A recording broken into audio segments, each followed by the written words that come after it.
Prison guards of Reddit. What is the most extreme thing you ever saw happen in your prison? My dad was a prison guard in Tennessee. Every Thursday was pork chop day in Maximum. When you have nothing you live for the little things. One day they ran out of pork chops and a dumb shit guard tells the back of the line they're all out of pork chops, the rest of you fuckers are getting bologna. Minor riot with a 6-hour lockdown, 2 broken bones, and like 10 people had to be treated by the nurse. That guard must be proud of himself. Subscribe, and I will shout your name. Not me, but my mom is a prison nurse. She once had a dude swallow a balloon filled with drugs, and it popped, or leaked in his stomach and he overdosed. This is why you double line your drug balloons, kids. Between fights, suicides, attempted suicides, etc. Worst one that got me was I cut down a hanger. He went into fight mode swinging at us. We got him to the ground and handcuffed him, and pinned him on the floor. He started to cry, begging us to kill him as we tried to keep him from banging his head on the floor. That was my first hanging, and stuck with me ever since. Edit. Since people are mentioning how depressing this thread is, I gotcha. I was working a pod, and had someone throw a melted down shoe heel in a sofa can at me. Think hot melted rubber. It mainly got on my shirt, so I was fine, but started fighting with the guy. I had him pinned on the ground, with 64 offenders around me. I had lost my cuffs in the fight, they had fell out away from me. Another offender I had known for a while assisted me, handing me my cuffs, and holding the guy's legs down. I was able to drag that one offender out, due to the fact the offenders on the pod were throwing stuff at us. The offender who helped me got his time reduced, and I wrote him a letter for the parole board and spoke on his behalf. He got out, works a good woodworking job, $24 an hour, and writes to the prison with updates on how he is doing. He has a girlfriend and a baby on the way. Happiest story I have of that place. First hanging. That's terrifying. I'm so sorry. I did a bit in Florida about 4 years ago. While I was inside, they let my cell block come into the common area to watch the iHeartRadio Awards. Never would have watched it on my own, but it was nice to have the distraction. This was the summer that Ariana Grande had that one Less Problem song, and she performed it right before JLo came to the stage. Now, I'm in with mostly Puerto Rican inmates, so JLo being on was a big goddamn deal. Some dude just loses his shit during the Ariana Grande song. Some of the dudes said he was into little girls or something, and throws a very lightweight plastic chair at the TV. Didn't think it would do much damage, but it busted the LCD. Hell. Broke. Loose. Dudes weren't gonna get a chance to see JLo's ass, and they wanted blood for it. I ran my gringo behind back to my cell, and a 60-man brawl ensued. All of this to say, in the midst of the insanity, one guy bit another guy's thumb off, and swallowed it. With all the serious ones, I thought I would give a funny one too. Worked in a youth correctional facility. The units were Alpha, Bravo, Charlie, Delta, etc. On Charlie dorm there were 3 openly homosexual youth who were way over the top when it came to stereotypical gay behavior. Talked in lisps, used red Kool-Aid powder to make lipstick, tied their sweater arms together to make a purse, etc. Well, one day they are walking down the hall together, see me in my office, and said, "Hey Acteach, check this out." Then the 3 of them dropped and did the Charlie's Angels pose. I laughed my ass off. Honestly, there's no such thing as a bad time to do the Charlie's Angels pose.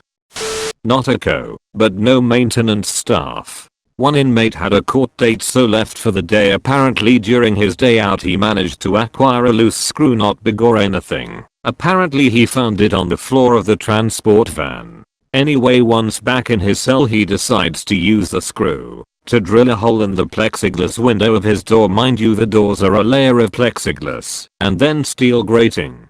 Anyway, he drills 2 holes, one at the top and one at the bottom of about a 2 feet tall window. He does this between co-patrols who are supposed to do a walk around every 15 minutes.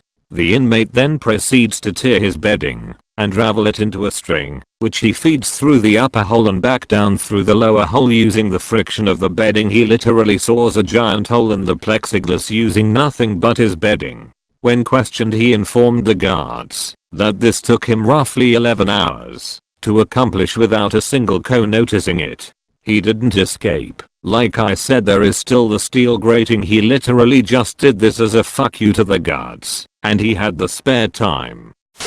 I have a family member who worked as staff, not a guard, at a state prison in California. Their job required them to work inside the prison. This was in 2010. There was another staffer who worked there. We'll call her Samantha. Samantha was an attractive 30-year-old who was happily married and had 2 kids. She was generally well liked and nobody thought her behavior was strange or different. One day the prison started having a major issue with cell phones being smuggled in. Lots of cell phones. The prison launched a huge investigation complete with shakedown, squeezing troublemaker inmates, the whole 9 yards. In one of the sweeps they found a love note between one of the inmates and Samantha. For anybody who doesn't know, prison guards and staff are absolutely prohibited from any sex with inmates. It's a serious crime that is prosecuted on a frighteningly regular basis. Turns out Samantha was not only having a sexual relationship with the inmate who had the letter, but she was having sex with 6 other inmates. So, she was fucking and exchanging long love letters with a total of 7 inmates simultaneously. One of the inmates had convinced her to smuggle in cell phones through the dry cleaning inmate work program. They estimate she smuggled in at least 50 phones this way. One of the other inmates she was involved with had been having his drug dealing proceeds from the street deposited into her personal savings account on the outside, so they had money to run away together. When the inmate got out, the inmate was serving a 17-year prison term. When this was discovered, there was major fallout for the staff and inmates at the prison. Security was tightened considerably, the dry cleaning work program was suspended, and Samantha was arrested and eventually sentenced to just over 3 years in prison. The craziest thing about the whole situation? Samantha's husband stayed with her. She got out of prison several years ago, and they are a seemingly happy family once again. A guy trying to smuggle in a carton of cigarettes under a fat roll. That is not a typo. A carton, not a pack. That was just the decoy carton. There were 2 cartons under another roll. What an absolute unit. My husband is a guard.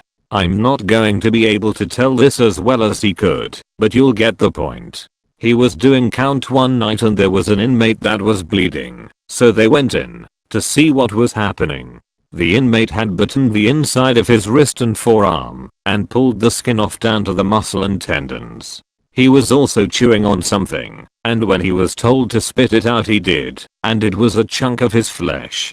He then immediately ripped off another piece with his teeth, and according to my husband slapped it up like spaghetti. They rushed him to medical, and he ended up having to be in the psych building, clearly, after he recovered. No more spaghetti for me, I guess. Via my father, one prisoner was trying to kill his cellmate, but didn't have a weapon. So he took a pen, stuck it in the guy's ear, and stomped on it. It came out of the victim's mouth. Did it work? Nope. That's almost worse. An inmate with mental issues and HIV sliced his stomach open with a razor. Line was from below sternum to just below belly button. Survived, but man, it was ugly. I used to be a corrections officer. I found an inmate beaten up, and his neck snapped in the gym one night. Gave him CPR until medics arrived, but he was too far gone. My dad was in prison and the craziest day he experienced was sometime around the end of his first week in. He had been keeping his head down, but one of the other inmates told him to meet him outside by the corner of one of the building during their free time outside. He was hesitant because he didn't want to get into trouble right out of the gate. He looked toward the corner of the building and saw a small group of guys huddled, and he got even more concerned. Just as he was going to walk away, they noticed him and called him over. He accepted. These guys were passing around a cantaloupe and sharing it. Each guy had a spoon and they'd take a bite and pass it on. Former psychologist at a youth detention facility. Some kids put little ball things in their penises with the belief that if they do the deed it will be more pleasurable for the girl. They get these things from the ball of a wine stopper, the spill-proof stuff. Picture a spherical thingy less than a penny. Apparently they had operated on each other. They melted their toothbrush to make a pseudo-surgical knife and made a small incision on their dicks to insert these round things. They then sewn the wound closed with conventional needle and thread. We staff came to know when some kids are getting feverish all of a sudden. We have to line them all up in the courtyard and let them drop their pants so that our nurse could check them, so that we could remove these bolitis, the term for these, as to prevent an epidemic. These kids are aged 15 to 18. And there are not any girls around to fool around. Conjugal visits are also not allowed. Like, come on kids. I responded to a fight in the shower where an inmate pushed the other inmate over the bench in the middle of the showers, jumped on him, and bit off his chin. I picked his chin up and packed it in ice.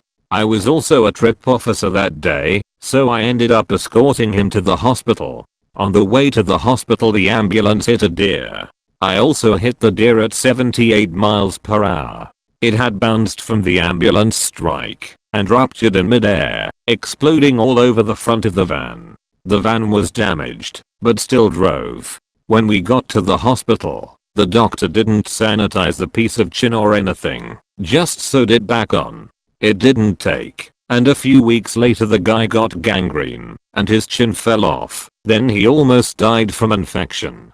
That was a hell of a day.